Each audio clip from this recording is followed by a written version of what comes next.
नमस्कार, मैं हूं मेघा सिंह और आप सभी का स्वागत है एसपीएन 9 न्यूज में। देश में कल जुम्मे की नमाज के बाद कई राज्यों से जो है हिंसा की खबरें निकलकर सामने आई। भारी तादाद में मुसलमान जो है नमाज पढ़ने के बाद सड़कों पर उतरे और वहां पर प्रदर्शन किया।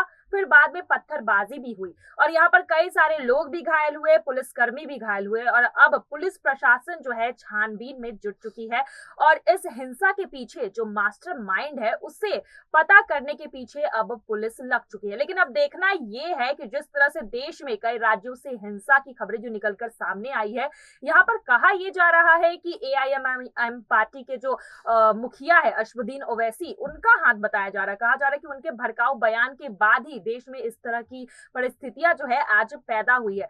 अब जिस तरह से ओवैसी का नाम सामने आ रहा है, क्या ओवैसी के ऊपर भी एफआईआर दर्ज हो सकता है? क्या इसके तहत उनकी गिरफ्तारी हो सकती है? इन सारे मुद्दों पर आज हम चर्चा करेंगे और हमारे साथ मौजूद है हमारे बेहद ही खास मेहमान दीपक, आपका बहुत बहुत स्वागत है। दीपक, जिस तरह से कल देखा गया प्रयागराज हो, रांची हो, देश के कई इलाकों से जो है हिंसा की खबरें सामने आई और आज बंगाल से भी देखने को मिला कि हिंसा की खबरें जो है वो सामने आई है, जहां पर देश के कई सारे राज्यों में जो है धारा 144 लागू भी कर दी गई है। अब जिस तरह से ये जो हिंसा हुई है कल, जिस तरह से देखा गया कि जुम्मे के नमाज के बाद लगातार जो है भारी आक्रोश दिखा मुसलमानों का नुपुर शर्मा के खिलाफ।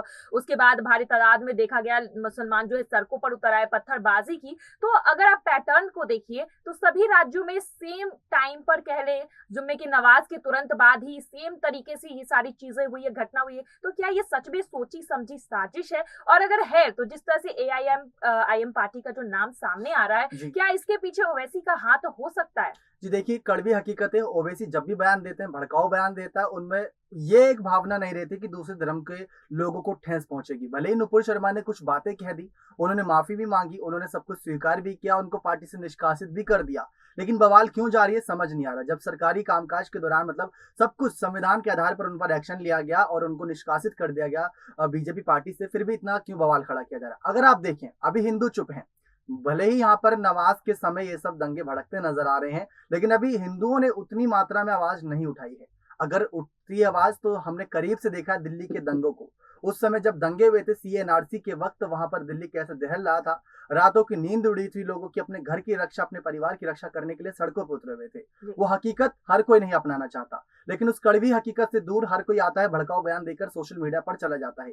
सोशल मीडिया की शांति भंग देकर उन पर एफआईआर दर्ज हो जाती है, लेकिन जो सड़कों पर, जो गलियों में दंगे होते हैं, उनकी जिम्मेदारी कौन लेगा? अगर जिम्मेदारी लेनी है, अगर राजनीतिक रोटियां सेकनी है, तो खुलकर सामने आइए ताकि विपक्ष भी आप पर मजबूती से निशाना साध सके।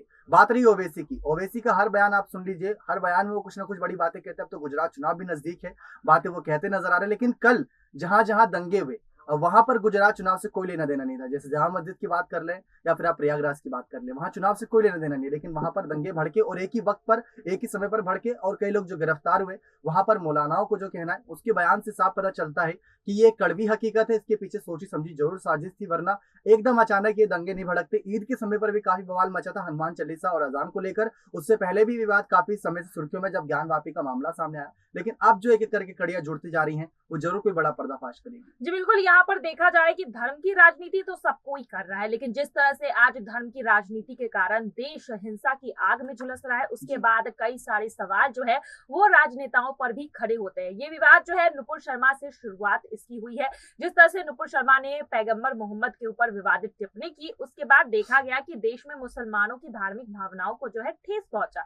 उसके बाद उनके खिलाफ एक्शन भी ले लिया गया, एफआईआर भी दर्ज हो गई। लेकिन कल जिस तरह से हिंसा हुई है, देश के कई राज्यों से है मुसलमान आक्रोशित होकर सड़कों पर उतर आए, प्रदर्शन किया, उसके बाद पत्थरबाजी भी करने लगे। उसके बाद देखा गया कि माहौल इतना खराब हो गया कि पुलिस कर्मियों को मजबूरन जो है वहां पर धारा 144 लागू करनी पड़ी। लेकिन अब इस पर जो है सवाल खड़े हो रहे हैं ओवैसी को लेकर कि क्या ओवैसी को इसके लिए जिम्मेदार ठहराया जाए। आपको बता दें कि ओवैसी पर ऑलरेडी जो है दिल्ली पुलिस ने एफआईआर दर्ज कर लिया है और ये एफआईआर जो है हिंसा से एक दिन पहले दर्ज हुआ था, जहां पर विवादित बयान, भड़काऊ बयान देने के तहत जो है उनके खिलाफ ये FIR दर्ज हुआ। और आज जिस तरह से ये हिंसा की खबरें सामने आई है देश में, आपको बता दें कि ओवैसी ने कुछ समय पहले ये बयान दिया था कि मुसलमानों को खतरा है, एकजुट होना चाहिए मुसलमानों को सियासी ताकतों के खिलाफ लड़ने के लिए। और आज जिस तरह से AIMIM पार्टी के कई सारे नेताओं के जो नाम है वो इस दंगे से जोड़े जा रहे हैं। प्रयागराज की मैं बात करूं, वहां पर भी पुलिस का यही दावा है कि कहीं ना कहीं AIMIM पार्टी के नेताओं का इसमें हाथ है और इसके लिए सबूत भी इकट्ठा कर रही है पुलिस। तो क्या अब इसके बाद AIMIM पार्टी की मुश्किलें बढ़ेंगी और क्या ओवैसी को जेल हो सकती है? अगर होगी तो जल्द से जल्द होनी चाहिए, क्योंकि यहाँ पर देखने को मिल रहा है कि देश के हालात जो है बद से बदतर होते जा रहे हैं। तो आपका क्या रुख है इस पर? देखिए, सबसे पहली बात तो आप कह रहे हैं कि नुपुर शर्मा से पूरा विवाद शुरू हुआ, बल्कि नुपुर शर्मा से नहीं, ज्ञान वापी से शुरू हुआ था। जो एक शिवलिंग नुमा वो पाया गया था उसको फुवारा कहा गया। अब नुपुर शर्मा का ये कहना था कि कोई हमारे धर्म के भगवान जिनको हम शिवलिंग मान रहे हैं, अगर उनको कहते हुए ये कहेंगे कि हर गली हर चौराहे पर ऐसे आपको 10 शिवलिंग मिल जाएंगे, ये शिवलिंग नहीं फव्वारा है, तो किसी की भावना को ठेस पहुंचेगी, उसके बदले में वो कुछ बातें कहेगा। उस समय जो बयान दिया नुपुर शर्मा ने वो सबने सुना, कथित रूप से विवादित था, लेकिन उन्होंने माफी मांगी। उन्होंने कहा कि अगर मेरे शब्दों से किसी को ठेस पहुंची तो माफी मांगती हूँ। इसके बाद बीजेपी उन पर कड़ा एक्शन उठाती है। रही बात ओवैसी की, ओवैसी जिस तरीके से बयान देकर चले जाते हैं उसके बाद क्या होता है वो हर कोई जानता है। अब जैसे यहाँ पर आपने एक कड़ी यहाँ पर जोड़ी की, ओवैसी पर एक दिन पहले FIR दर्ज हुई, उसके अगले दिन यहाँ पर काफी बवाल मचा। उससे पहले बवाल क्यों नहीं हुआ, सवाल तो ये भी खड़ा होता है। तो ओवैसी को लेकर जितनी तमाम खबरें आती हैं उसमें हर कोई यहाँ पर कड़ियां जोड़ता नजर आता है। विपक्ष अगर यहाँ पर एक साथ हो गया, बीजेपी यहाँ पर आवाज उठाने लगी, तो शायद ओवैसी की आवाज उनकी आवाज के आगे दबती नजर आएगी। ये हर कोई जानता है, क्योंकि हिंदुत्ववाद को लेकर जितना बढ़ावा भारत देश में मिलता है, ये कड़वी हकीकत है कि धर्म के नाम की राजनीति होती है, लेकिन खुलकर राजनीति जिस समय ओवैसी कर रहे हैं, अगर बीजेपी भी करने पर उतर जाए, कोई और पार्टी करने उतर जाए, तो यहाँ पर बहुत बड़ा बवाल मच सकता है। और 1947 में जब संविधान बनाया गया, जिस तरीके से लागू किया गया था 1950 में, साफ बातें लिखी हुई है, हिंदू मुस्लिम सिख ईसाई बाकी धर्म के भी तो लोग रहते हैं, उनको तो कोई यहाँ पर नुकसान नहीं। उन्होंने कभी ये नहीं खुलकर कहा कि हमें यहाँ पर दिक्कतें हैं, हमें यहाँ पर पूरी डर है, तो वो भी अलग अलग देशों की ओर रुख कर सकते हैं। ऐसा नहीं है, पंजाबी हैं, सिख हैं, ईसाई सब यहाँ पर रहते हैं, लेकिन मुसलमानों को ही क्यों डर है? जब यहाँ पर कोई गलती करता है तभी तो वो डरता होगा। अब गलती करी होगी तभी यहाँ पर कोई डर होगा, वरना तो यहाँ पर पंजाबी भी रह रहे हैं, ईसाई भी रह रहे हैं, और सबको उतना ही सम्मान मिल रहा है। सबके त्योहार भी उसी हिसाब से यहाँ पर रिस्पेक्टेड तरीके से मनाए जाते हैं, कोई रोक टोक नहीं है। लेकिन मुसलमानों का ये कहना आपस में ही यहाँ पर एक तरीके से बढ़ावा देना है। अगर यहाँ पर केंद्र सरकार इस पर कोई सवाल उठाए, केंद्र सरकार के अगर कोई एक्शन संविधान के खिलाफ जाए, तो आप भी संविधान के तहत कानूनी कार्यवाही करवा सकते हैं, तो आपके हित में ही है। जी बिल्कुल। और ये आखिरी सवाल मैं आपसे पूछना चाहूंगी दीपक, कि जिस तरह से कल हिंसा हुई है, यहाँ पर मांग यही की जा रही है कि नुपुर शर्मा की गिरफ्तारी हो, क्योंकि यहाँ पर प्रदर्शन इसी मांग को लेकर हुई थी, उसके बाद हिंसा में ये प्रदर्शन बदला।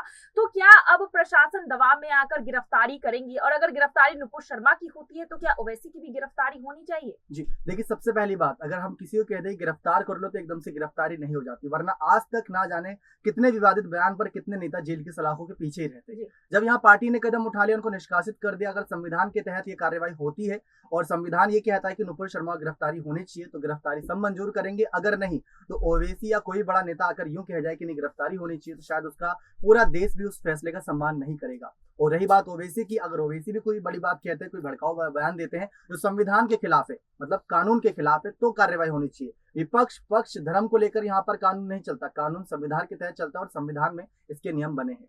जी बिल्कुल। और यहाँ पर अब देखना ये है कि जिस तरह से मांग की जा रही है मुसलमान पक्ष की तरफ से कि नुपुर शर्मा को फांसी होनी चाहिए या फिर जेल होना चाहिए, और यहाँ पर कई नेताओं का ये कहना है कि जब तक पुलिस कार्रवाई नुपुर शर्मा के खिलाफ नहीं करेगी तब तक इसी तरह के हिंसे के मामले जो है और देखने को मिलेंगे। तो यहाँ पर सीधे तौर पर देखा जा रहा है कि नुपुर शर्मा मामले में जिस तरह से आज देश में हिंसा भड़की है, उसका कहीं ना कहीं जिम्मेदार मुस्लिम समुदाय के लोग हैं, उसके कहीं ना कहीं जिम्मेदार जो है AIMIM पार्टी है, क्योंकि कनेक्शन इसी से जोड़े जा रहे हैं कि ओवैसी का हाथ जो है हो सकता है। लेकिन फिलहाल अभी पुलिस जांच कर रही है और अब देखना यह है कि इस पूरे हिंसा के पीछे कौन मास्टरमाइंड छुपा है, किसका नाम निकलकर सामने आता है, और पुलिस जो है कब नुपुर शर्मा पर भी जल्द से जल्द कार्रवाई करती है, ये देखना होगा। आज के लिए बस इतना ही। आगे की खबरों के लिए देखते रहिए SPN9 न्यूज। धन्यवाद।